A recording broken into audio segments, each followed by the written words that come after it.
Hello guys, I'm back with another banger match. This time it's Aedis, Patrick and Arco against Sovet, Comissar and David Was Los. David Was Los is on the bottom and here is Sovet and here is Comissar. On the right side there's Patrick on top. In the middle we have Aedis and on bottom we have Arco. Oh, and I also have an announcement to make. Niels MWV Global 79. He wants to excuse for his rage. He feels really sorry for what he did or for how he raged at his teammates. I think that's a really nice thing. It's a nice gesture of him to show that he cares for his teammates and he has some insight in his actions and he wants to become a better human. It's a very insightful moment. I think it's a mindfulness moment. I think that I should not wear the funny cap, but rather the man bun of mindfulness here. Unfortunately, I don't have anything on my table to fix the man bun of mindfulness. So maybe I need to hold it up all the time, but that's as ridiculous as my funny cap. So I don't know. But just try to remember this whole game is sponsored by man bun of mindfulness. Let's all celebrate Niels becoming a more decent human being. I am impressed. Okay, nice. So I think this game is now getting interesting as the left side is getting ready for a crazy rush. We have a lot of units already ramping up and the right side has completely no clue what is going on here. There's no fight yet, but I think the action will start now. Yeah, so the Rangers are coming in. I think the team on the right side is now shitting their pants. Yes, production completely switched. We have units now, defense building. So the guy on the right, Patrick here, he realized, oh my god, I'm getting rushed like crazy. I need guard towers. I need to switch from ramping up the economy, getting more MCVs to getting units, getting something that they can defend myself. Oh my god, the spec ops here are shooting the laser at the guard tower. So the guard tower is completely useless. The rockets get an insane range once the laser pointer is up. So I think in this case here, the army on the right side is looking really bad and will get a shitload of trouble against this. Nice. The Rangers clean up the rocket soldiers, the mercenaries. I think that's a huge play. Now there comes in the storm column by Aedis. That's a huge help for the blue player.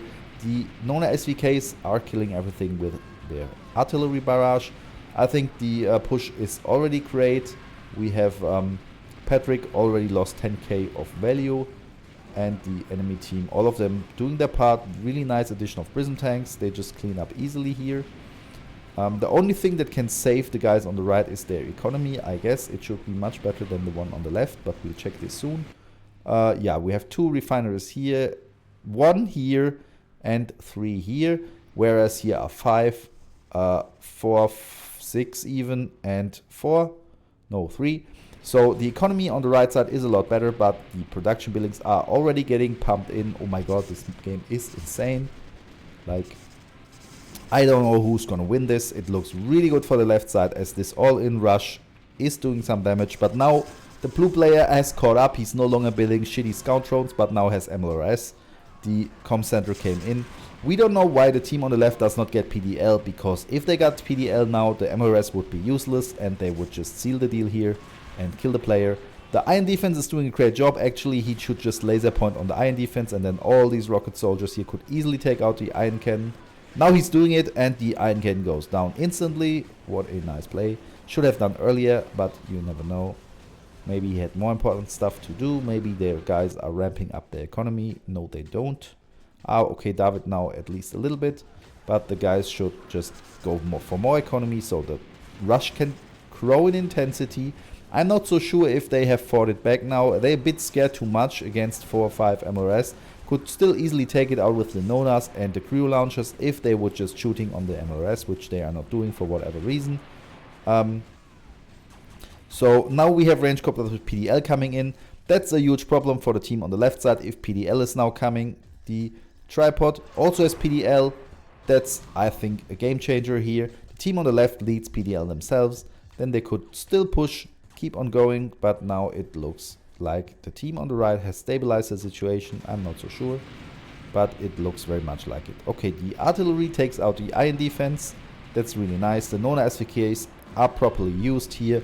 Imagine if they had some PDL in the front, they could just keep the Nona SVKs shooting all the time against the MLRS.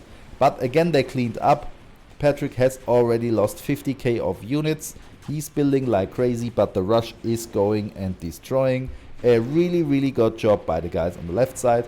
However, now he has also killed 50k, so it's quite even. But the earnings of the team on the right side are just running away. The army value, I think, of the green player is now through the roof. So I think the rush has problems for sustaining.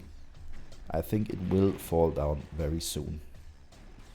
What a nice play by the team on the left side. That's a really cool combo. He has the People's Tank with Propaganda and the Shock Troopers. Unfortunately, this is a combo where you need to push in. The Shock Troopers deal a hell lot of damage, but only if they can get in range. So what he actually needs is to push in. That would be the right thing to do with this combo, but the Nona SVKs are the total opposite. That's a hit and run unit, something that shoots from the distance and should not directly engage, as it cannot take many hits. But now the iron defenses are killing here. Oh, that's really nice. The big airships are being focused by the laser pointers, and the rocket soldiers just mop them up. That's really nice. Is this the turnaround? Is this something that brings back the team on the left side into the game? I don't know. We will see. I think Hover MLRS with PDL is another game changer here. I think that's the perfect answer to this army. He can stop many bullets with the PDL, but then himself shoot quite crazy high explosive rockets. These are good against like light armored units, the Nona SVK, the artillery, especially against infantry. It's really good. So the Hover MLRS here are a great answer. The screen airships have a lot of trouble against the laser pointers. So I think Comissar is onto something here. He's doing a really good job. Sadly, he is not investing enough into his economy. It's not growing. So the team on the right side is pushing out a lot more stuff now. The blue player has lost more than he's destroyed. The green player also has lost more than he has destroyed. So if the team on the left side was just doing this with more economy and scaling up a little bit in the back while they are sustaining the push, they would win this, in my opinion.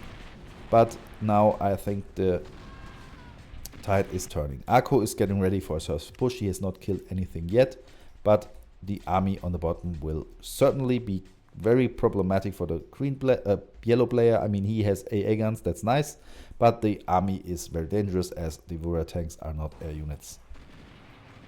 So here we see the same stuff going on that we've already seen. Very intense fighting, very nice addition of new units. Now we have prism cannons, we have Kirov carriers. The prism cannons are really great in taking out the heavy tripods. However, the rift openers here are dangerous for the prism cannons, but the laser pointer doing the job. I think it's really great team play by the guys. The units they have are a very nice composition. They really help each other out.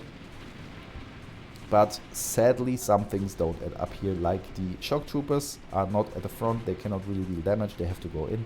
Unfortunately, they really suck against the hover MLRS, but they would be really good against the other heavy stuff like the tripods. So maybe they should just push in the top and not fight this army that's a counter to it on the bottom. But I think the team on the right side is now winning this. They keep on pushing in. They have more range. They have a bigger army now.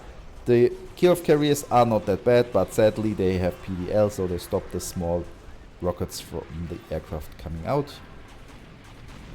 And I think the push of the team on the right side is winning. Akko is still preparing for the final push, but the game might be over before this happens. We all want to know if this insane army is doing anything or not. The army on top is chugging along. And I think this game was mostly won by economy. It was just a very close game. I think this could have flipped any time. It was really close. He lost a few buildings like a war factory, a weapons factory and a barracks. And there was also a portal, I think, that was destroyed. So it was on the verge to be lost. But the pressure was not continued later. So I think a very nice rush strategy with a lot of potential. Both teams have one player that was not as active as the other two. I think this rush would totally work the same way, even if they ramp up their economy a little bit while they're doing it. It's not necessary to just totally neglect you. Okay, here we see more stuff. So Sovet actually has increased the economy a little bit, but it's too late now. And team from the top lane, from the right side, coming in the top lane, are now winning this game. I think that is over. They cannot recover from this.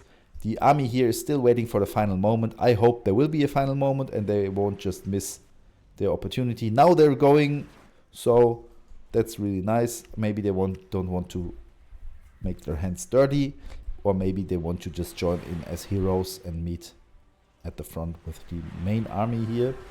We don't know this yet, but the army is still hesitating. Oh, the first drop pod guys come in. Now the rush is congratulate, or what, how would you say, they like show their appreciation for a strong rush. That's true, the rush was really good. It could have worked, but now the guys have lost. I think a great match, really intense, really nice fighting. We have seen an interesting combo where the Spec Ops with the laser pointers were able to take out very, very good defense buildings. The prison tanks took out some MRS, that was not too bad, but they could have been utilized better. And the Nona SVK also really good job, but there was missing a front line of PDL units that actually tank a little bit. Everything was squishy and the turnaround was then quite easy. I think a little bit better unit composition and ramping up the economy would have been enough to win here. Let's go for the second match. I'm really curious to see what's going on in this match. So let's see, that is this map here.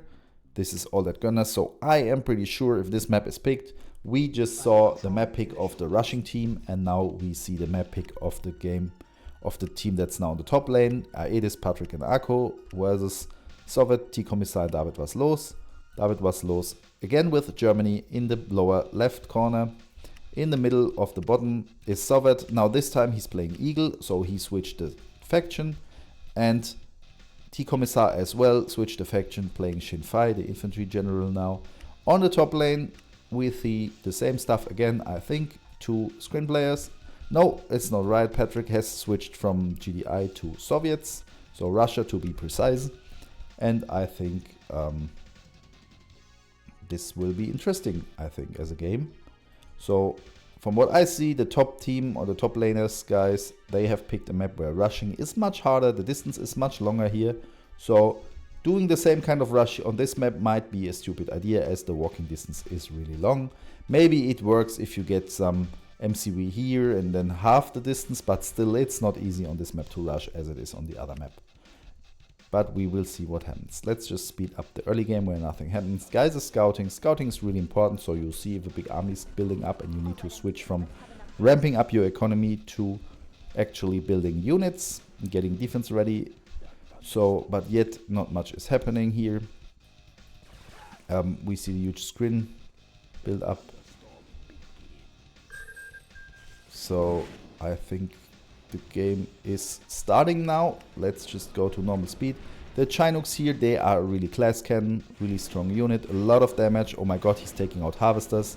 And the tech center, that's really nice here. He should just take out more harvesters. Stay away from, okay, now we have some SAM sites here. Chinooks are a class cannon, insane damage, really costly, but die really fast. They only have like 380 hit points. For an A unit, it's not too bad. It's not that bad, like if you compare to the Storm Rider. If I would be able to click, it has only 350. However, the Chinook is very expensive. It deals a lot of damage, so it's more of like a hit and run unit. It's not like a front pick that can just stay in the fight. It's more of something that just goes in somewhere, deals a shitload of damage, goes out again. If you manage to take out all the air defenses, you can mob up whole bases. That's really strong of the Chinook. We'll see what comes. He's going for Helix with Bunker, so it's pretty much the same unit as the Chinook. Yeah, he already has some of them. It's a bit more tanky. It's slower, so the Chinook is even more of a class cannon than the Helix, but it's very similar. The Helix also has different upgrades, so he has mostly armor upgrades, but also recon that gives more sight. That's very nice that you can mix the stuff. From my opinion, oh, this army is mobbed up by the Chinooks, very nice. From my opinion, it's not such a smart idea if the players build the same stuff. So Helix and Chinooks, Chinook, however you pronounce that correctly. These guys, I think, should not be combined, as it gives your opponent the opportunity to just counter one unit type, just build one counter. It's always better to force your opponent to get different stuff, and then you can switch around, play with it. You harass with this, then you go in with that, and your opponent is on the heel, turning around all the time. Oh my god, he's splitting up his army to harass both bases. What a great play. I think this silo here is going down for sure. Here the power plants are going down. That's really annoying. The missile silo is down. I think the Iron Curtain might also go down. We will see. Here the power plant is going down and the power is out. SAM sites cannot shoot anymore. Is this the end of the blue player? Oh my god, here come the Storm Riders. They help and save the day for the blue player. I think it would have been really, really critical. So now the next thing happening here is the MCV, the colony platform, is down and he does not have a repair bay. So the player on the left, the screen player in teal, he is out of the game. Mostly he cannot build any buildings anymore. Here we see more push from the Helix. Sometimes powers up, sometimes power down. I think Aedis did a really good job here saving the blue player from being defeated by this insane air push. It was a nice all-in, I think. Maybe worth it. Taking out one player is not too bad. It is the weakest player, I think, of the team, as last game he did not really fight a lot. So these GDI units are killed here, so he's surviving it, but he can only build units from this one portal. I think everything else, the second portal here. No more tanks, no more air units, only infantry for Scrin. That's not really good. That he's mostly out. So we will see. But the Scrin army is getting bigger and bigger. I'm curious to see what will happen next. There come the Chinooks. So I think the Chinooks, if they do a good hit and run, take out some buildings, especially from the top, could just harm the blue base a lot. I think they're a bit too afraid by the SAM sites, because from the top they could just take out this chunk of buildings. The Eurocopter artillery, it makes some sense as they can take out SAM sites. They have, I think, a little bit more range. Not much, but a little bit more range. However, the big problem is now they have 3 units that are all the same class of units, like missile shooting, squishy class cannons in the air. The artillery is a little bit different, as it's better against buildings and defenses, and these guys are better against heavy tanks, but it doesn't really matter. The enemy now only needs some anti-air stuff against this army. Okay, at least here we have some Gatling tanks coming in. That's nice. It's a good support. And the minigunners also coming in. What a great timing. Oh my god, that's really, really nice. The minigunners just mob up the rocket soldiers that would have otherwise been a problem for the helixes. Really nice timing. Really nice unit drop. That's cool. But it's only a small drop on a big hot plate here, I think. So the Chinooks will have a big problem against this huge army. It's a better mix of an army, but he's taking good hits. So he definitely knows how to use Chinooks. That's how you do it. You just go in, take out units, take your punches. Really, really nice. I love to see the Chinooks being used like this, because it's not easy to control them. Often players forget everything else because they need so much attention. Class cannons are class cannons, but they shoot so many missiles that you could overwhelm also PDL systems. Nice. More air units are taken out. If this keeps going on like that, I don't think the screen player has a chance, because the guys are really using their air units very well. But now blue is back in the game. He was crippled a lot when the guys just showed down their stuff. But now he's back building a lot of Apocalypse tanks. The guys have PDL. They have a lot of armor. The artillery Eurocopters really suck against this. I don't think they can make it. He needs more like the Chinooks, but even the Chinooks are a bit too squishy. If the guys shoot back, it's a really hard time. Now he's also getting armored personal carriers and some rocket soldiers in between. That's something that can really stop this air armada. At this point, they would still win, as long as they don't go into the SAM sites. This is lost, I think. There's no chance for this MCV to stay up. I think the guys could be a little bit more bold here. They get like frightened by the SAM sites too much. They have so many of the guys. They could really play it different, I think. If they just mob in from the top, take out like the Tesla reactors and keep on doing it. But now there's a lot of stuff of Apocalypse. I think it's too late now, maybe. Because the guys also shoot air and they have support by these armored personal carriers. So yeah, I'm very curious how this game will unfold. The team on the bottom lane is still crazy, just building mostly one unit type. A few Gatling tanks here, but nothing that can completely change the outcome of the fight. If they manage to counter all these air class cannons, the game will be won for the top lane. But if they keep on going back and forth, taking their punches, just trade units, mob them up really good. Yeah, like this, just like that. Take out one Apocalypse by the next one. This is a crazy fight. I think the Eurocopter artillery should take out the rocket soldiers also, but the guys are doing a very good job here, I think. Now some Su-47 are coming in. They suck balls because in that patch, when this game was recorded, the air superiority fighters were still not buffed enough. Maybe now they are better. This is an insane drop of an APC carrier on this small hilltop. Will it change the outcome of the game? I'm not so sure. We will see. We keep an eye on this awesome unit here. Really perfect use of the support power. Aedis has done a really good job here, just going for a push, just telling everyone, hey, you guys want to fight on the left side and you mob up blue player, no problem, I mob up your base. So the guys here had to stop their assault and had to go over to the right side. A very good job by Aedis. If we look at the stats, we can see that Aedis is doing a lot of damage here, but Blue is already on higher damage. I'm surprised by this. I would not have expected Blue to be more of a killer here, but it might be a lot of Eurocopters that were lost and a lot of Chinooks. Because the Chinooks just cannot fight against such an army, as they are class cannons and these missiles just take out Chinooks too easily. I think he either needs PDL support and then the Chinooks can stay in longer and you just tank a lot more missiles that would take down the Chinooks, or otherwise you cannot take directly fights. You cannot just go into something that's so tanky and that shoots on air. It's not something that works with a class cannon unit.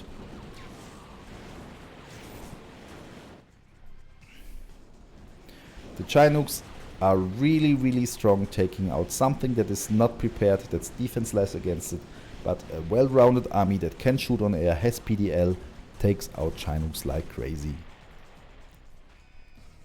So in this case here, the Su-47 should also work against the Chinooks, but they don't. They just get mobbed up like crazy. They don't have PDL themselves. That might be one reason. So,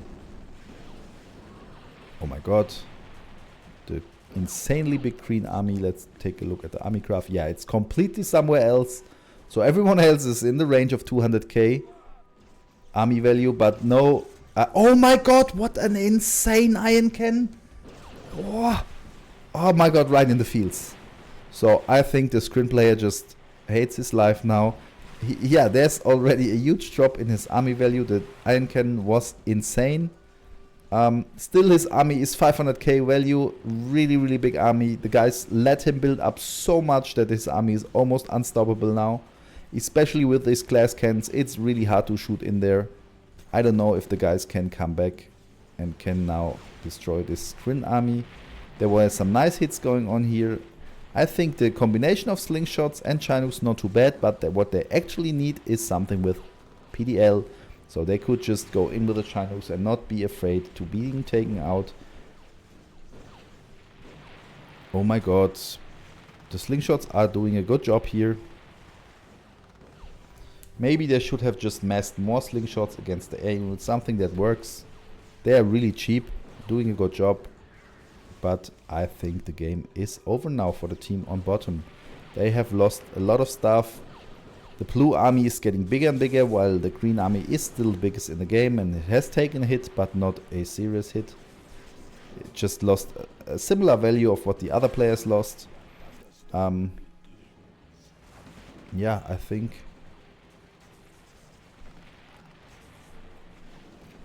the game is over now. The Chinese really can't handle this Soviet army that has like everything it needs, some PDL, some missiles. I don't know if the Tesla tanks make any sense here, but they are there. They soak up a little bit of damage, not too costly, but maybe they are good against some infantry. I don't know. But it is looking great for the top team. I think they will win this now. They cannot defend against that crazy shit. There's even more stuff ready to be thrown into combat. So from my perspective... Oh, interesting. Sovet, in this game, he really ramped up his economy. He did a great job keeping up with blue player who was crippled.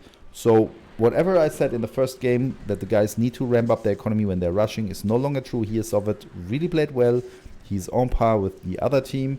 Sadly, his teammates did not follow his quite good grow of economy. They totally did not contain the green player. So that's why the team on the top is now 2-0 and won this match. I think a really nice match. Both matches, it looks like they lost just 2-0, had no chance, but that's not true. I think in both games were some moments where the other team could have won. They were really close. In the first game, it was all about sustaining the rush, keeping up the pressure, and not falling behind an eco like that crazy. In this game, they took out Arco, a really good job here, and they were really close to taking out the blue player. Maybe they should have just kept on pressuring him, go in a little bit more from the top, take out some buildings here, keep on like biting off a chunk here and there. They were hesitating a little bit too much from my opinion. More all in would have been great here. You never really know, but I think that would have sealed the deal potentially for the team on bottom. Or other option, just don't build the same type of unit. Then the other one, the other army has a good mix of something that tanks with PDL, something that shoots on air with missiles, some cheap rocket soldiers, some more heavy BTRs, but like the mix, it was great against the Chinooks, and that's why I think the team on the bottom lost. Great match. See you later.